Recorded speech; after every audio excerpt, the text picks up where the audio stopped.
Po si ma'am ng maraming tao.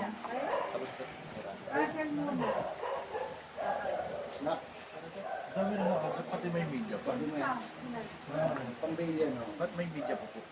Ay, hindi ko namin mawak ng mga.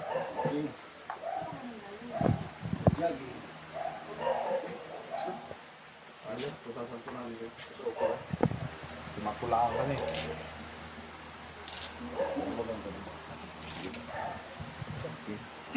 Oh, Mr. Ayali. Hi sir. Good evening po. John Bautista po sa GMA7 po. Yeah, I know. I know this is all set up, so don't worry.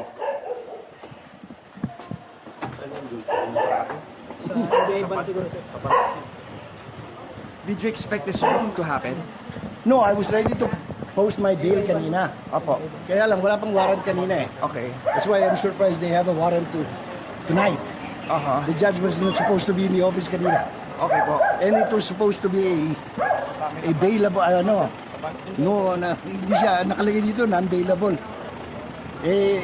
We know the process naman eh. Oo. Ano masasabi niyo din sir? No, we will go through the process, no problem.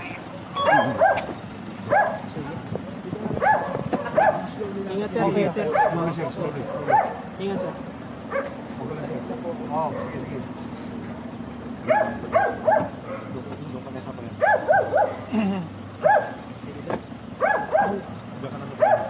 Bag niya sir. Sir. Ngayon po, na-aresto na po natin itong si Jason Sa na na-issue po kanina ng warrant ng RTC ng Pasay kaninang hapon at agad po nating pinakilos ang OTCD, ang TRD at ang CCD po natin is a joint operation at nahuli nga po siya rito sa Project 8 Quezon City at sa kasalukuyan po ipinoprocess po ngayon ng NBI po. Ito po ikaugnay sa kaso niya ng paglabag ng cyber law natin na may kinalaman po sa pagpapakalat ng maling balita sa ating pong Pangulo at paglalabas po ng iba't ibang peke na balita. Kaya naman po, ito isang babala na rin po natin doon sa mga tao na nagpapakalat ng maling balita na kami po sa NBI habulin po namin ito. At ito nga pong kaso niyang to, in-no-bail po ito, so ito po ipoprocess.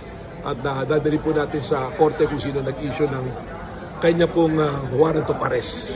At nagpapasalamat po ako sa aking mga kasama sa NBI sa mabilis na pagkilos sa pagka-aresto po ni Mr. Jason Sa.